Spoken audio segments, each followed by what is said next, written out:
No.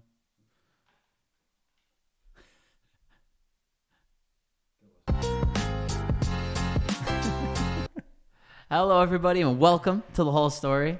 Man, we are here after an exciting Canadian Grand Prix, a race that always delivers in the rain, especially. That's the caveat. That race always delivers when it rains. Some of the most historic races ever.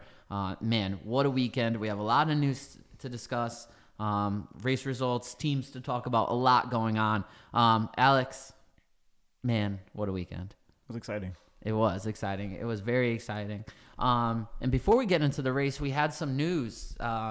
They released the 2026 regulations. A lot of shockers, a lot of comments. What are your initial thoughts on these new regs that we're going to be getting in 2026? I mean, the big thing right off the rip is no more DRS. Yeah. I forget what they're calling it. It's like something overdrive mode or something. I can't remember.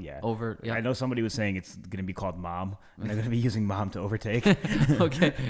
I know cars are getting a little bit smaller, which is nice. Nothing crazy drastic. The wing size, I think, is going to be a big one. That's getting smaller too. Yeah. I know Verstappen is seeing it more of a Mario Kart thing than an actual like racing ingenuity thing. Yeah. I heard from multiple drivers that these cars are slower. Yeah. I think it's going to be interesting to see how people are going to overtake without DRS though. I don't know how this. I'm just going to call it Mom. I don't know how this Mom mode is going to work. But I'm interested to see how it happens, because if it's like everybody's been begging for DRS to go away for a long time, but I know you and myself, we both go back and watch some of these old races, and a lot of the time it's like there's not much overtaking. It's like whoever qualifies ahead of you. Like you'll get some overtaking every now and then and stuff. You'll get some like Alonso was famous for his overtakes. Schumacher obviously did his thing, but like a lot of the overtaking was in the pits. And now we're going to see something like that again, I'm assuming, going forward, but we'll see what happens.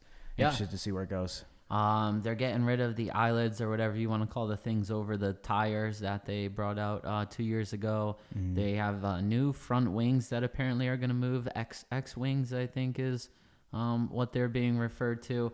As Alex pointed out, though, that cars are going to be slower. Some people, they don't like that because the F1 is the pinnacle of racing, they feel like, and the pinnacle of machinery, and they don't want to slow down and go too far backwards. They want to stay faster than the hypercars and the supercars.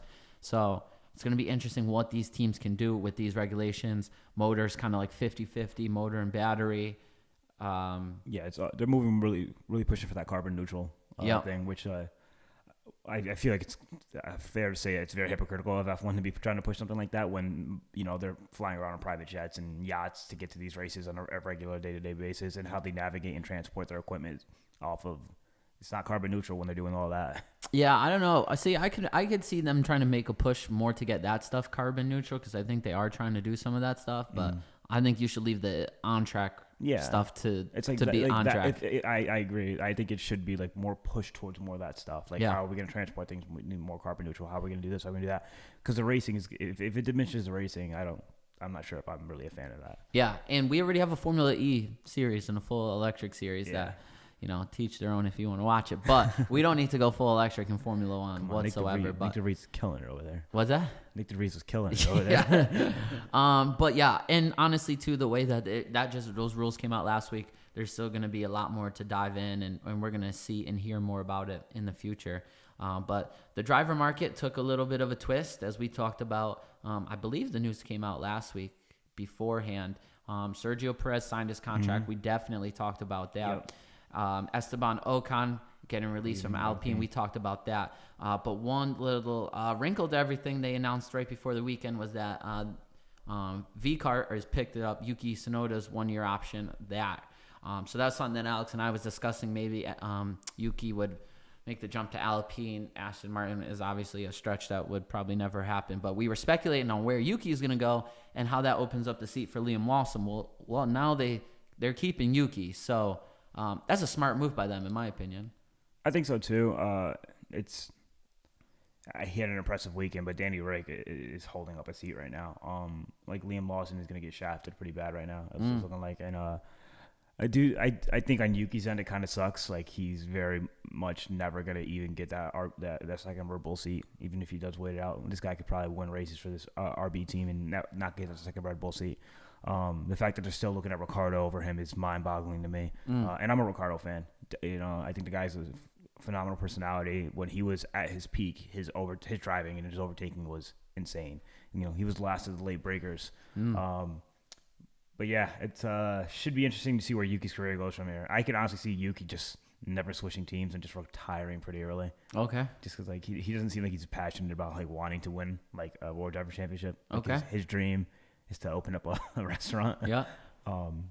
But yeah, it should be interesting. I heard rumors of the Carlos Sainz to Williams thing was a done deal. Nothing has been confirmed. I know he came out and said, hey, like I haven't signed anything yet. I'm still talking to multiple teams. Yeah. I don't know what these multiple teams are. Obviously, he's probably Williams, Kick. Sauber or whatever the heck they're going to be called. Yeah. And I'm assuming Haas, but Haas. Did Haas make the move on Ali Behrman yet? Not That hasn't confirmed yet? No, Okay. not official. But if you're Carlos Sainz, you pick Williams over Sauber if you want to be competitive next season. You think so? If you want to be competitive next season. Next season, right? Yeah, it'd be next season. But like at the same time, like if you go to that Kick team, you know they're coming with fresh face, you know, fresh engineering and all that stuff, and you know they're gonna build around you if he goes to that Kick team. Yeah. But that car is so bad. It's horrendous. It's really bad. At least Albon is flirting with points. Yeah. That Sauber team is not flirting with points. Yeah. I'll give you that. It's just like, you know, Albon's coming in. He's definitely the solidified number one driver right now. And I think Carlos is good, if not better, as good, if not better than Albon. And to go in there and expect to drive a 2 seat, it's gonna be kind of interesting. We'll see how that dynamic plays out. I don't think though that because you're in the V car that you should like. You're saying that Yuki's never gonna get a shot at the Red Bull seat. Like, there's plenty of drivers who have left that seat because they know they're not going to get a shot. Like, just because you're there, I don't think that means that I agree with you. I just think like right now he's kind of limited. Like he's pretty much waiting on Alonso to retire to get that Aston Martin seat because Stroll's not going anywhere unless his dad leaves the sport. I saw a rumor it was a driver market, or no, it was contracts, had everyone's year. Yeah. And under Lance Stroll it said forever. Everyone else had like a year, you know, and that just said forever. And then like Haas is gonna take Ali Behrman, and that's gonna be their guy for a little bit. I don't know who they're gonna bring in for that second seat yet. We know Nico's going to Kick or Sauber, whatever the heck they're called. I don't know. They're called Kick Sauber. You're saying the right thing. Okay. And then you know Williams is obviously still up in the air with that second seat, and now that I can't see if they do get Carlos Sainz, they're gonna like hang on to that driver deal because that's the top 5 driver deal in my opinion on the grid. Like you know Williams also, by losing Sargent, they should be saving some money too. You know, the fiscal year rolls around for them, and like they don't have to worry about somebody going into the wall every race. Yes, that is definitely something that we are going to touch on. But I'm also interested if Williams even has the money for all this. You know what I mean? Like, because they just signed Albon. I don't know what Albon's contract is, but we both know Williams doesn't have money. You keep saying Williams doesn't have money. I believe that they all have money. Like hundreds of millions of dollars to keep up with these upper teams. I believe they have enough money. Yes. Okay. I do. I think the market's too big right now. You have Energizer on that car. You have big sponsors. Is it Energizer or Duracell? Duracell. Yeah. Ooh, you're right. Yeah. I don't know. I don't think they're hurting for money in that sense. All right. I don't think they're in need of money in that way. But I could be wrong because I just saw a report that said that Sergio Perez still brings in a lot of the money for Red Bull. So, which is something that we discussed. So I could be wrong, but I don't know. I've not seen James Vowles say that they don't have enough money. I've seen him say that the cap restrictions don't allow them. They have to be smart with their money. Really? Yeah. So they can't just like throw a whole bunch of money on certain things. They need to upgrade slowly over time. So when they're upgrading their facilities, do you know if that goes into the budget too? I'm not sure. I know Williams is really behind on that part, like the facility Yeah, side. but I thought that was his point, was that like we can't just go in and update all this stuff because of budget restrictions. So maybe we need to do an episode on an off week of what the budget really entails. You're asking for a financial degree here. We're just going to be sitting there reading big words we've never heard our entire lives. We are pretty stupid. But I did enjoy Yuki getting solidified. Yeah. It put another piece in the puzzle. I'm going to throw this out here. I think Jack Doohan ends up in that Alpine seat next to Pierre next year, which basically leaves Esteban to Sauber or Williams. That's really all that I see him going. So those are just my thoughts. Reserve driver somewhere. Yeah, I could see a reserve driver somewhere. Yep, absolutely. But yeah, that's our off-track news that we have. We're gonna jump into qualifying here. It was a rain weekend all throughout. A lot of the not all the practices, but a lot of the practices. The qualifying, I believe, was all dry. I feel pretty confident in saying that. I think you're right. I think practices were a little wet, and that was it. Yep. Man, but we're gonna take out the noticeable things going on here. Sergio Perez, another week getting eliminated in Q1 after his big contract. It just can't happen. Alex, what are we doing? It just sucks too, because like I'm so sick and tired of everyone saying like, Max is the greatest because he's out qualifying his teammate by this much all the time, and I'm like, that's literally more of a sign on Checo just being dog water these last few months. Can I compound that statistic for you here? Did you know that Logan Sargent has never I know what you're talking about. He's never out-qualified Albon his entire Williams career, but he's out-qualified Checo like six times. 6 times, okay? What are we doing here? What are we doing? So yes, Sergio... So me and Alex sat down here last week and said we don't necessarily love it. Mick, even our guest, agreed with us. You're throwing away the Constructors' Championship. You're just trying to make Max happy to keep him stay, to make sure he doesn't go somewhere else. Whatever I did just sent balloons up the screen. That's interesting. And then and a lot of when I watched the weekend warm-up for the F1 guys, they all said this contract is a little bit sketchy. The timing doesn't make a lot of sense. And here you go. You get eliminated in Q1. All you do is solidify everything basically that we've been saying. That's pretty much all there is to it, right? There's not an ad? Nothing else. Okay. The shocker here in Q2 was we had Logan Sargent makes it out of Q1, I believe, for the first time this season, showing a little bit of hope. We'll obviously get back to it, but showing some hope there. But then the big shocker is the Ferraris, who come off a great weekend in Monaco, both get eliminated in Q2 in 11th and 12th place. I did not see that coming whatsoever. I don't think anybody did. I think we were all, I mean, like I had Charles winning the race. Yeah. I think you did too. I did. Yeah. So that really shit on us this weekend. Matt, Mick looks really good right now. Yeah. But, yeah, especially like coming out of Monaco and Canada being like similar curbs, like the turning and stuff to Monaco. Like I think everybody expected Ferrari at least to finish in the podium or close to it. Yep. Like not out in Q2. I think they were both 11th, 12th or something like that. 12th, yep. Yeah. And they just didn't have it. No, big strategy flaws. No, it was just like maybe a setup thing. I don't know what they did something wrong there. I think they should have gone out on fresh tires. I do know that they set their times on used tires. Yes. So that was a big blunder on like the strategy call. Yes. I think obviously you want to save your fresh tires for Q3, but you got to get to Q3. Yeah. Yeah. That's what they literally kept saying over and over again on the broadcast, was that you have to be there. So that was a shocker in Q2. And then the surprises in Q3. Alex Albon makes it to Q3, qualifying 10th. Danny Rick with a big qualifying up in 5th place. Man, that was a great qualifying session for him. And then probably the biggest shocker besides Danny Rick would be George Russell putting it on pole. Mercedes brought a new front wing last week to Monaco. They showed some speed. This week in practice, they showed some speed. And George Russell put it on the pole with a little toe from Alex Albon. Yeah, it was. He got real fortunate. He got in there first before Max did. Max was struggling with the car most of qualifying, it seemed like, and he got to take it towards the end. I do want to make a mention that I think Hamilton did set the fastest time in Q2, though. I think he had like a 1:11 something. He did not. He didn't? Mm-mm. Okay, I'm wrong. Sorry. He was second. He was second fastest? George Russell said a 1:11.7. Okay. Hamilton was a 1:11.9. All right. So second fastest, but yes. Yeah. So the track dynamic changed a little bit for Q3, obviously. But yeah, Mercedes finally showed some promise this weekend. I think this is the first time I don't think John put anyone in the top 5 for Mercedes, and he's probably kicking himself in the ass right now. I couldn't until they finished in the top 5. That was the rule. Now you're there. Now I'm there. You bet. You already broke the rule though. You had Hamilton at P5 for one race. No, I didn't. No? I took him out. Oh yeah, you did take him out. Yeah, you wait till Spain next week though, brother. You just wait. He's gonna have Hamilton winning the race. Easy points, baby. Easy points. Something that happened was that George put his lap in before Max. Mm-hmm. On the run before Max, let's say whatever run it was, George put it in with a toe from Albon. Then everyone's last run. George did not improve on his last run. Hamilton did not improve on his last run. Max did improve though and put that lap in. They both qualify with the same exact time. So that's a note there that while other guys were not improving, Max still got something out of the car, which is impressive. And then how it works in Formula One is whoever crosses the line first with that lap time gets it.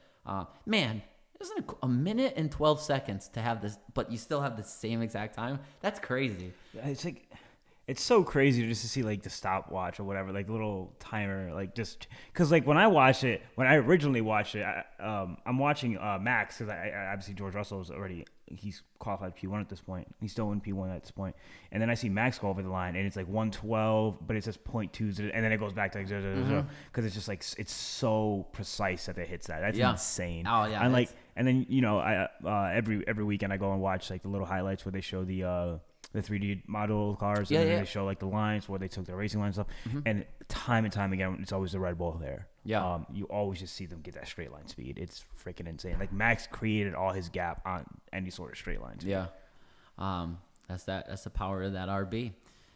And so that leads us into a race on Sunday that starts with rain, and I'm gonna give a little bit of a recap in my eyes how this race started. It starts off on everyone on inters, okay, except the two Haas cars, all right?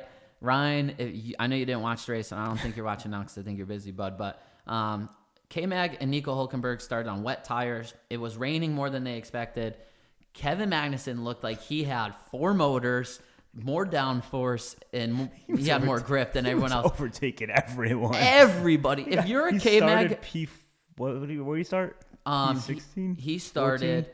Yeah, Kevin Magnussen started 14th and ended up in 4th. Right, yeah. Yep. And Nico Hülkenberg started in 19th and I think was in 6th place, if I'm right. 6th or 7th place. Dude, they were driving past cars like they were standing still. If you were a K-Mag fan, like Ryan should go back and watch the first 8 laps and then turn it off and use your imagination for the rest. But dude, how fast were they? Oh, it was awesome to watch. like K-Mag was out there looking like Sebastian Vettel, like in his Red Bull days, just overtaking everyone left and right. It was exciting. I'm not gonna lie. Their strategy didn't fully pay off for them. They had a slow pit stop. Eventually, that rain stopped. They started falling behind pretty heavily on lap time, and they weren't able to counter with that awesome strategy. I think they could have made it work, but they weren't able to. It's crazy to see how fast like the track dries up. Yeah, like it's like pouring, or not pouring, but it's raining enough where like the road's pretty slick, and then like little by little these guys are on inters, and all of a sudden like you get those slicks on. Yeah, and, like these guys have grip everywhere. Once that rain stops, those tires disperse the water the way they do. Mm-hmm. Yeah, it dries it up very quick. But we have a stint here in the beginning on inters. George Russell's leading the first handful of laps from Max Verstappen and Lando Norris. Out of nowhere, Lando overtakes both Max Verstappen for second and George Russell for first and builds an 11-second gap, okay? This is no nonsense. Lando goes from third, about 8 seconds behind, babying his tires, to an 11-second gap straight up. It was incredible. Oscar Piastri at the same time started picking up speed. He was actually catching Verstappen and George Russell at the same time. Then we get our first safety car. Safety car comes out. Lando doesn't pit, which at first you're like, okay, he can just pit next lap. It's okay. Unfortunately, he catches the safety car. Verstappen pits, Russell pits, Piastri pits. Lando pits the following lap. Lando ends up coming out on third place. All right. Reset the race. They all have inters because the track was still a little wet. Expected to get some rain too, I think, later on. Yep. They do another short stint with inters. Max is in the lead. George is second. Lando's third. Oscar's fourth. Lewis is fifth at this time because after being stuck behind Fernando, who dropped fourth place by like 15 seconds. Mercedes got Lewis ahead in the pits, which was amazing. This next little stint here, the track is starting to dry. We get into the crossover. I know you don't. I know only like a Lewis Hamilton super fan would know this, but so I'm watching on board, and Pierre Gasly is the first car to go to hards, and they're telling Lewis Pierre's on the hards, but he's slow, and Lewis goes literally. He goes, yeah, because he's on the hard. The tire is shit, is what he says, which had me laughing. Lewis pits one. I gotta start doing that. Yeah, you do. I start leave my laptop open for the TV. I have my computer going on like a. On your favorite driver. Yeah, it's gold. Lewis pits 1 lap too early. Oscar pits right. Max and George pit on the same lap. Lando puts a couple extra laps out there on inters, and they are fast laps. But he stays out maybe 1-2 laps too many. Track dries up. He comes out of the pits ahead of Verstappen, but for only about 100 feet. Pitting that 1 lap earlier and having the warmer tires. Max passes him. George passes him. And that was your race for a little bit here until some shenanigans happens. Later on, Lando overtakes George because George messed up. There's one more safety car. George then pits, puts him back to 4th, makes a race charge, overtaking Piastri. And your top 3 goes Max Verstappen, Lando Norris in 2nd, George Russell coming hard in 3rd place, as well as Lewis Hamilton in 4th. So Mercedes showing up. What a weekend. We're going to get into what happened to Ferrari. Obviously, you heard we did not mention them. But, man, McLaren showed pace. Red Bull showed pace. Mercedes showed pace. Were you excited? My excitement built this week after all the competitiveness of all the cars. I just need Ferrari up there. I need Ferrari up there. I need to believe that, because that gap for that World Driver Championship point expanded by quite a bit for Max this weekend. I need a World Driver Championship battle. I need that. Constructors looks like it's going to go to Ferrari or McLaren at this point. I think Ferrari has a big enough lead. I don't think McLaren's going to close that gap. But unless Checo gets it all together, I could see a nice battle for the constructors. But this race week, especially Mercedes, just coming out of nowhere, because Mercedes looked quick the entire weekend. Qualifying, they looked like they were the fastest car in the grid. I believe Lewis pulled fastest lap, or was it George? Lewis pulled fastest lap. So that Mercedes power engine from McLaren as well is benefiting them. They got some pace to them. It looks like they're finally starting to figure out the downforce problem, the aerodynamics. But yeah, it looks like we are in for a exciting second half of the year if things continue this way. Yeah, I absolutely love it. This was a weekend, though, that Max Verstappen did not have the best car. This car, again, problems lingering from last week where they can't drive over the curbs, just the way the suspension is. Something that Max said that they can't change because of the budget, that it would cost too much to put money into it to redesign it. So at this point, it's kind of what they got. So I think it's something going forward. A lot of tracks with the need to go over curbs, a lot could be a problem. Spain is in 2 weeks. I don't think there's that much curb-ish there. Kind of. What race? Spain? No, what race does have a lot of curbage left? I'm assuming Vegas. I mean, I would say probably Singapore. Off the top of my head, I can't remember Vegas. I don't think Brazil's like that. So he really only has 2-3 races to worry about. Yeah, he has a few, and then it all depends. Sometimes those guys drive curbs to help them rotate. Yeah, they're also going to make changes to the car, too. Yeah, but Max Verstappen, he drove a great race. This was one where he had to battle. We're not seeing a 15-second win anymore. He had a 3.8-second lead, but that was not necessarily the full story of the race. But you just got to give it to Max, earning the win this weekend. Yeah, I mean, Red Bull did the thing. They're consistent enough. They don't make mistakes. And when they do, you have to capitalize on that. And unfortunately, McLaren got too overzealous and made some mistakes and couldn't capitalize to get this win. Yeah. Something I saw at Lando Norris, who's finished 2nd, starting to be unhappy with 2nd place, which I love. Let's get over the being happy with 2nd. They had a car that was fast. They were in the lead. Lando was a very great sport. Safety car helped me in Miami, he said. It hurt me today. That's just how it goes. He wasn't, It's so crazy to see how, the F1 how toxic F1 fans are. Because, now all I'm seeing all over social media is, Lando only won that race because of the safety car. What race? The race he won. He only won it because of the safety car? Yeah. Well, he only lost this one because of safety car. Yeah, I know. That's what I'm saying. But it's just crazy. Fans are just I don't know who up and down like that. Yeah, that's awful because he's clearly the safety car helped me there and it hurt me today. Mm-hmm. I really think he had a chance to win. Yeah, I think so too. So, but he's, he drove a great race as well. Whatever they did with their inters in that first stint was absolutely insane. An 11-second gap straight up. If you don't have any of the, what do we get? 2 safety cars? 3 safety cars? 2, 3. 2. Oh, wait, yeah, 3 at the end, I think, yeah. They went from inters to inters. Mm-hmm. To slicks. Oh, no, so there's 2 safety cars. Okay. I think.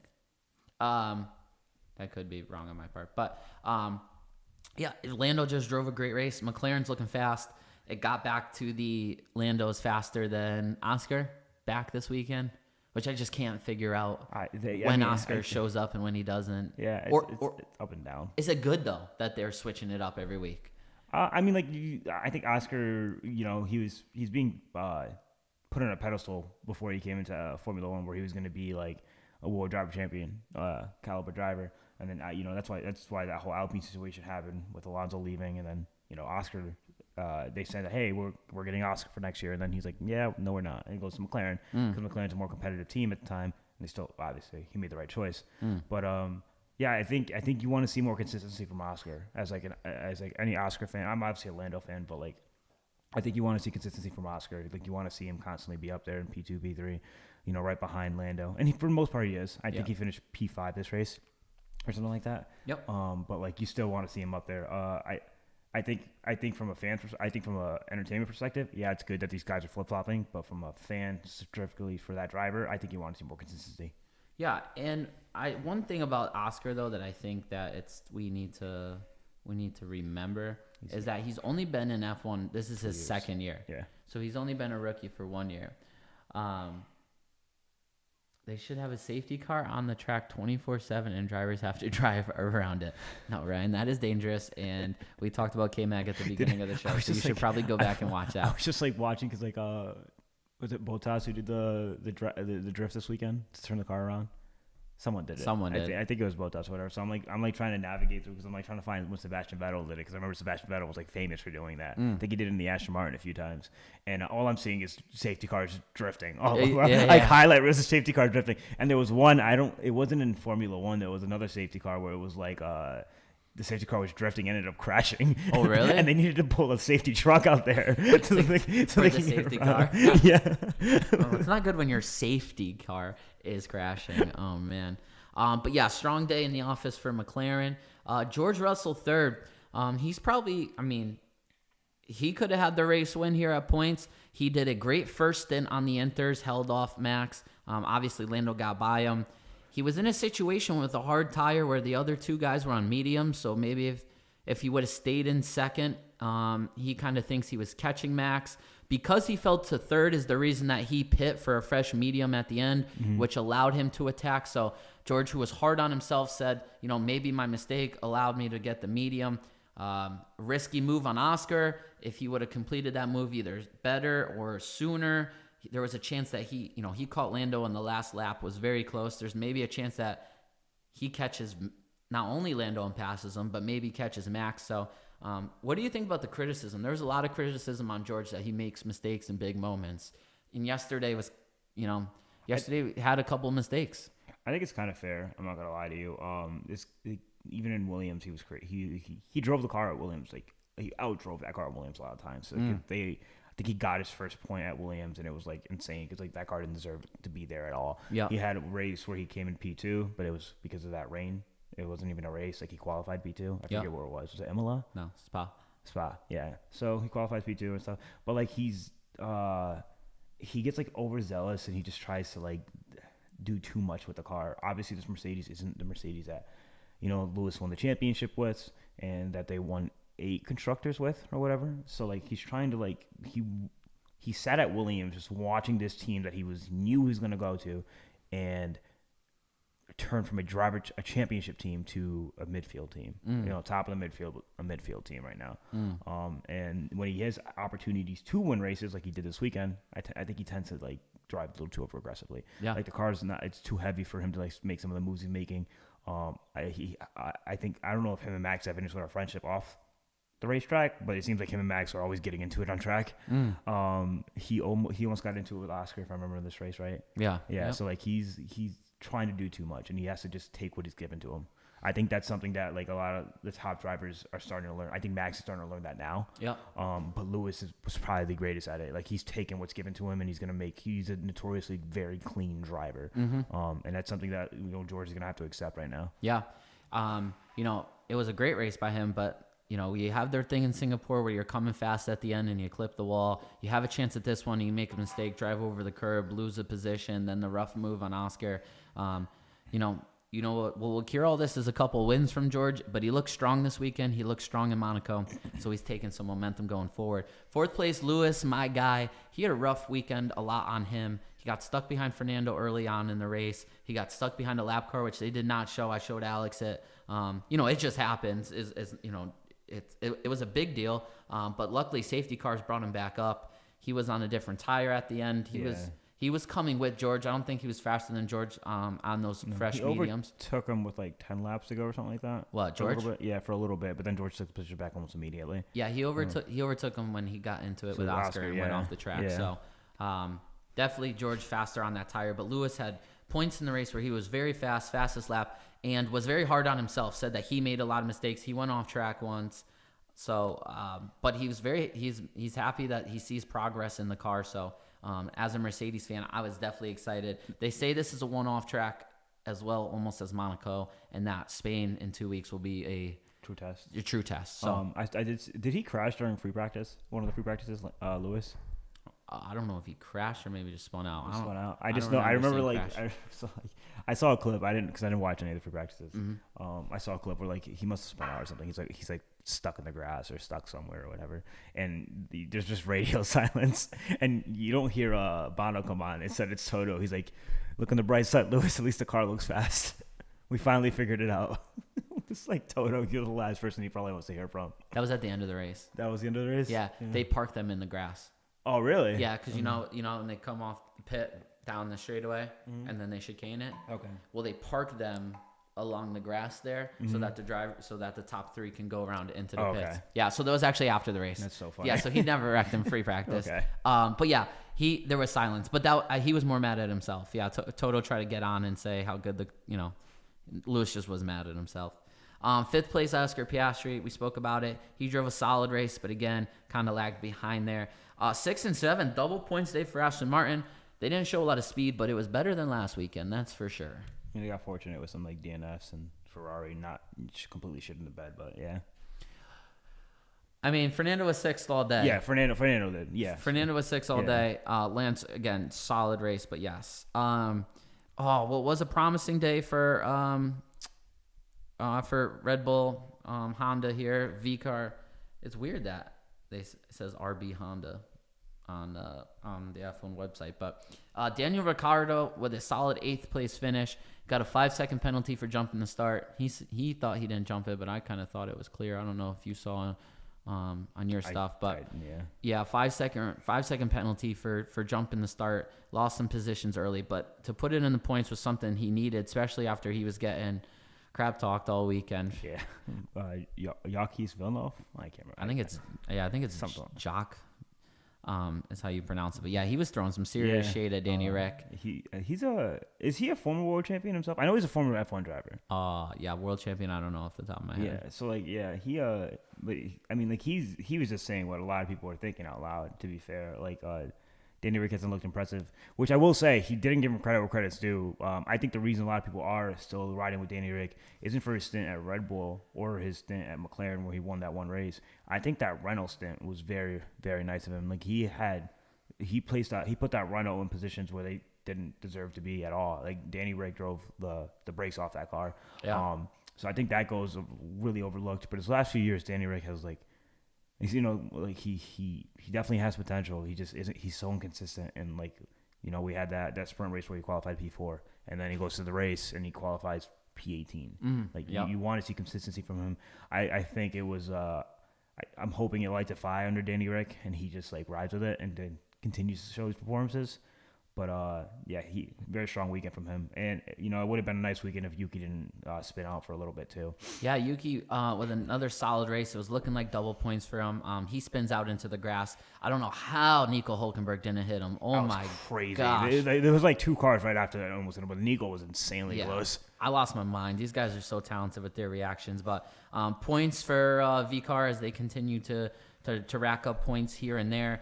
What was a crazy day for Alpine, 9th and 10th. Drama at the end. Esteban Ocon upset that they asked him to move over and let Pierre by. Esteban didn't think there was a chance that Pierre could get Danny Rick. So Esteban in his interview, very hypocritical of Alpine, but obviously going through some drama. But we can't overlook the fact that they started, I believe Esteban started almost dead last. Pierre got spun on the first lap of the race. So to recover, obviously, as we're going to talk about some other misfortunes for other people, but a double points finish for them is not bad. Not bad at all. 9-10, especially where they were at the beginning of the season. And I don't know what that signifies, though, for Haas with an 11-12. Obviously, some strategy blunders, but this was the type of race earlier in the year where they were stealing a point or two. Now they're right outside the points. Do you think their performance is dropping off? You think maybe just not their track? I think the performance is dropping. I don't think it's like dropping off per se. I think like Alpine's starting to like show where they should be right now. Like Alpine is notoriously like just always a midfield car competing there, and this is where Alpine should be. I saw a clip the other day where somebody was saying like Mercedes is a new Alpine, which I thought was hilarious. I don't find that funny. I'm sorry, Johnson. Tell better jokes. All right, John. Next year, I'm sure you'll find this moment hilarious. Oh, absolutely. Lewis won't be on the team. But yeah, I think Alpine's just improving, which I don't know how because their entire staff is fired. But yeah. Yeah, slowly but surely, though. Points finishes for them, which we'll go over when we go over the constructors. Haas 11-12. Bottas, because of misfortunes for other people, finishes 13th. Yuki again was on for a solid run until he spun out towards the end of the race in 14th. Joe Guan Yu 15th. We had a lot of DNFs here. Carlos Sainz. Carlos Sainz. I correct myself. Man, unfortunately, spins out, backs it up into Alex Albon, takes both of them potentially out of points. It was tough for me to see Albon. Yeah, that was really rough to watch. Yeah. Especially like that double overtake that he had earlier in the race. Oh, that was so beautiful. That was like so far at least overtake of the season. Hands down, me and Alex could not agree more on that. Oh my gosh. But just such a strong race for Albon to have that happen. Obviously the Ferrari bad luck just keeps on coming this weekend. They just could not get it right. Sergio Perez. Man, again, bad qualifying. How does he follow it up? He backs the car into the wall, and then after the race, the FIA deems that that car was way too damaged, throwing debris everywhere, and now he's getting a 3-place grid penalty in Spain. Did he red flag the race for a little bit? No. There was no red flags. No. But, man, again, after his contract, this was his week to prove himself. He gets into a wreck, no good. Charles Leclerc DNF was mainly motor issues. They tried some stuff with slick tires at one point, but that finish was not him so much as just not having a car. Yeah, I saw it was like pretty early on in the race that they said, hey, we have engine issues. Yeah, and he actually said he was excited. He was losing a lot down the straightaway, but he said comparatively in the corners, we were kind of there. We made some setup changes after qualifying as to what they could. He thought potentially they could have a little something this weekend, and motor issues did not have that happening. And then I texted Alex. I said there was a lot of little things to talk about, and the last driver to talk about, Logan Sargent, he qualifies Q2. I'm excited. He's running decent in the race, maybe the first couple laps. Spins out twice. Like runs it off the track once and then spins out twice. Dude, we got to move on from him. I don't understand. What's so unfortunate too is like they don't have anybody in the works to wait to like fill this seat other than like maybe unless they take Mick Schumacher from like Mercedes for a little bit, which could be a thing, which I don't think they're going to do. It's also the other move, obviously, which I think everybody's hoping for, is the Kimi Antonelli move for a little bit, because they're obviously, they're still I'm assuming they're still in talks with Carlos Sainz, but Sainz isn't going to leave a Ferrari team to go race for Williams right now. Their situation is just, it sucks. You pretty much, I want to root for Sargent so bad, because what a lot of people don't fail to realize, he was in F2 and F3. He was competing. Yeah. He was a solid driver. Like, it's just like, I think driving that Williams and him just having like a rough start to it, and he just has not recovered. Yeah. Like, he's just mentally like broken, and he can't save his career. Yeah. He should be a decent IndyCar driver. As you said, Q2, I was excited. We were hopeful this week, and then this happens. I think you put Kimi in it.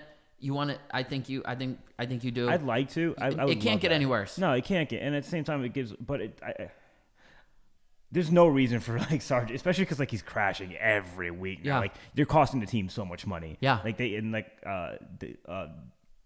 we also got to ask the question too. Like, he has the the Albon chassis from earlier in the year. Mm-hmm. So like similar situation to Nikita Mazepin where he had the Romain Grosjean chassis from Haas that blew up. Yeah. So like there's that problem, but like even before that chassis came into play, he was still crashing like pretty on schedule, like weekly. In his defense, I don't know if he wrecked the car this week though. No, he didn't. He didn't wreck it. I mean, it was a slippery track. Everybody was spinning out. Yuki spun out. All these great drivers, they were all spinning out. It wasn't like, Lando came very close to wrecking coming out of that pits. Like, thank goodness he was able to regain that drift, but that looked like he was going to go into a wall if he couldn't. Nah, he had that thing. He just stepped on a little. No, too he hard. did. It wasn't close. It was such a dumb play by him, though. I'm not gonna lie, because like, there's nothing you can do to stop Max from overtaking you there. He's on fresh tire. He's on warm tires. You're on cold tires. You're gonna lose your grip there. You can't step on the gas. Like, you're just gonna. There's no reason for him to risk it, I guess is what I'm trying to say. You got something to say? What? What do you got to say? No, I think it's fine. It wasn't that big of a deal. But anyways, yeah. So like a lot of drivers are spinning out, and Sargent spun out twice. He put it in the wall in the second one. He didn't do a crazy amount of damage, but he did enough damage where you're not finishing the race. And it's just he's constantly doing this. Yeah. So yeah, move on to Kimi for a little bit. Give him a chance to to show what he's got. It can't be, like you said, it can't be much worse. Yeah, no, I would make a move. I would do something. Because you want to build some momentum. You get someone like Kimi, who you can't bring in like Esteban, because then what do you do next year? Do you want to keep Esteban? But like if you bring in Kimi and he's kind of already nudged to go to Mercedes, he's going to leave anyway. So then your seat's open for Sainz. Did I say that right? I said that good. I tried to hold that. Stop Sainz. But like you just throw in some, I don't know, because you just want to see some progress. You want Albon to have a teammate who's going to give him some info. But yeah, so that's their weekend wrap up. It's not there. even info too, and then like if Logan Sargent's gonna wreck, at least do the K-Mag route and defend for your teammate. Oh yeah. No, there's none of that. There's no defending whatsoever. It's hard to defend from 20th place here. We're gonna go over the drivers' points though. As 3 of the top 5 did not score points this weekend, which was a crazy stat. Max Verstappen extends his lead 194 to Charles Leclerc's 138, who didn't score points. Lando gets a couple of 131, so he's only 7 behind Charles, bringing that battle for second pretty close. But as we see, that battle for the lead is stretching. Carlos in 4th with no points, 108. Sergio in 5th with 107. That was the same going into the weekend because they both didn't score points. Sergio has a couple more bad weeks. Oscar will be there. He's sitting there with 81. Russell with a good handful of points, 69. Lewis starting to get his legs under him with 55 finally. Fernando with points this weekend, 41 in 9th place. Yuki, no points this week in 10th with 19. Lance Stroll gained some points. He's got 17, but he stayed in 11th. Then when you have your change-ups here, Ricardo bumped up to the 12th place with 9 points. Oliver Behrman finally went down to 13th with 6 points. Nico Hulkenberg went down with 6 points. Pierre Gasly jumped up to 15 with 3 points. Albon sitting in 16th with 2. Esteban sitting in 17th with 2. And K-Mag sitting in 18th with 1. So that is your Drivers' Points Championship. It is... I wish it's not getting spicy for first, but it'll be exciting from 2nd to 5th, in my opinion, for the rest of the year, which no one wants. Everyone just wants to win, but we got to take. I think you can throw 2nd to 6 in there. 2nd to 6? You want to throw 6? Yeah. Okay. I don't think Oscar is going to be pushing for P2. Constructor 2, but I think he could knock somebody out of 5th, 4th, and 3rd. Yeah, and Lewis is going to come too, so, get rid of Sergio and we're fine. Constructors, man, it was a shame. Ferrari went down 24, and now they are behind a handful, 49 points. So almost double loss there for them because Max got 25. Max is 194 points. It's insane. Yeah. He's literally he's on pace to beat everyone again. Yep. Ferrari in 2nd with 252. McLaren and Mercedes were tied for the biggest point scorer this week with 28 points. So let that sink into you. Like, Max winning a race gives him 25 points, and these other 2 teams combined only get 28. They only outscored Max Verstappen solo by 3. So if Sergio Perez... That's counting getting it fastest lap. Yeah, that's counting with the fastest lap from Lewis Hamilton. So... man, it's going to be tough to claw your way back into it when Max is scoring 25 points. It's just going to be tough. You're going to need solid finishes from these guys, and you're going to need Max to not win races. That 25 to 18 points, Alex, that's a big difference. Yeah. That's 7 points. It's a big swing. So, yeah, McLaren actually kind of getting some legs on them to compete with Ferrari for 2nd. Mercedes is kind of in an island with fourth, but it was a good points weekend for them. Aston Martin in fifth all by themselves. RB in sixth all by themselves with 28. Haas with 7. Alpine jumped up to 8th with 5 points. Williams sitting there with 2 points in 9th place. So that was our weekend in Canada. It was exciting. How many races does Oscar have to win to take first? 25 times. He needs 180 points. No, he needs 120 points to overtake. So he needs to first place 113. 6, 7 races in a row and hope Max doesn't score points. Yeah, it's the whole Max doesn't score points thing is what's hard about that. But yeah, Canada was exciting. I'm excited for races going forward. I know my gut tells me Ferrari will be back up in it, and Alex said that's what he's hopeful for. So we're on the same page about that. They also got some upgrades coming too. I heard Charles talking about it, and he thinks that these upgrades are going to make them the clear favorite over Red Bull with the car. So that should be interesting. Mercedes has upgrades coming. There's a little bit of trash talk between James Allison and Christian Horner. James Allison said that our Red Bull brought downgrades. Christian Horner said our downgrades would still beat your upgrades. So I like the spiciness that's going on there. And next week's going to be big. We're going to preview Spain next week. But Spain is the beginning of a triple header. That is Spain, Austria, and Silverstone. Okay. Canada this week had one of our old high school friends, Dave Powers, was there this weekend for the races. Really? I wish I would have known that. Would have thrown him on the show. I got friends from the gym going to Austria, so that's exciting. We got some people going to some races, which is cool. We love that. But yeah, triple header. As I just said, Spain, Austria, Silverstone. So those are going to be busy weeks for us. We're going to do the best that we can to get you guys some content. Alex's car is fixed, working well, and it did not cost him an arm and leg. So that was fortunate. We're excited about that. Alex and I have got our dodgeball championship this Wednesday night. That's always fun. I'm in crap ton of pain, but yeah, we'll do it. Yeah, Ryan, let it be known. Yeah. Alex's left arm not good, so write that down in the notes. I'm sure he's already got the scouting report. He probably got pigeons in the sky scouting, everything everybody does. I mean, listen, got to put in that work. What else you got for him, Alex? This Boston Celtics might actually win the finals. I'm gonna have to put a bullet in my head. Yeah, Boston's up 2-0 for that. For basketball, Panthers are up 1-0. And I'm any NASCAR news? Kyle Larson won for the 3rd time this year. That's exciting. So when you said was it him who got the waiver? Yeah. What is that? So he raced in the Indy 500, and then the NASCAR race that same night. Okay. Only a few drivers have done it ever. Is it like you have to be allowed to do it? No. So it's Indy 500s at whatever time in the afternoon, and then the Coca-Cola 600s at night. Well, there was lightning, which delayed the IndyCar race. Oh, okay. So Kyle Larson actually got to the NASCAR race late, and he was going to race. You can get in the car mid-race. You have to then go to the back, but you can get in mid-race. Are you on the same lap as somebody driving that car for you? Yeah. Okay. And the guy driving the car for him was doing good, but when he got to North Carolina, the race was over halfway. And rained out. So he never got to get in that car. Okay. So if you miss a race, you're technically supposed to be out of the playoffs. Really? Yeah, because they don't want you missing races. They want you to prioritize NASCAR. Okay. So you need a special waiver. So like, let's say you were hurt. Let's say you were hurt and couldn't race. Well, they would give you a waiver because you couldn't physically race. Okay. But for this, people were saying, well, he chose IndyCar over NASCAR. It's crazy. I hate the whole tradition. That's such a.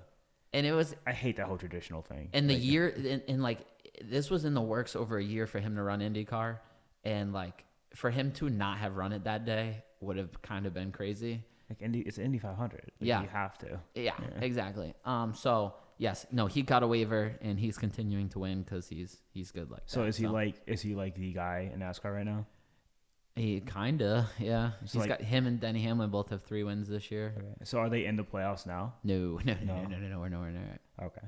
So how does that? Because they run to November too. The playoffs start and then the points like reset or no? Yeah. So some of the points reset. There's like your stage wins or there's some how many wins you have give you a little bit of an advantage. all the way down until the last race, which is 4 drivers, and then it's the So best one wins. how many drivers make playoffs? 16. Then? And is it like every race 4 get eliminated or something? No, every like 2 or 3. 16, 12, 8, 4. Okay. In the final race. Damn, that's rough. That's so much pressure. Yeah, it's something, all right. Ryan's giving us news.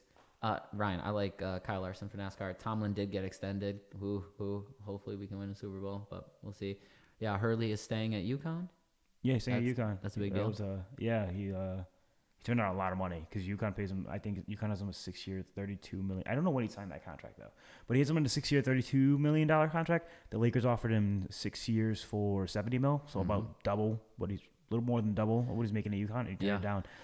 I think for legacy-wise, it makes more sense for him to stay at UConn. Yeah. Because, being the Lakers coach, you're dealing with LeBron, and LeBron can have you fired tomorrow. Yep.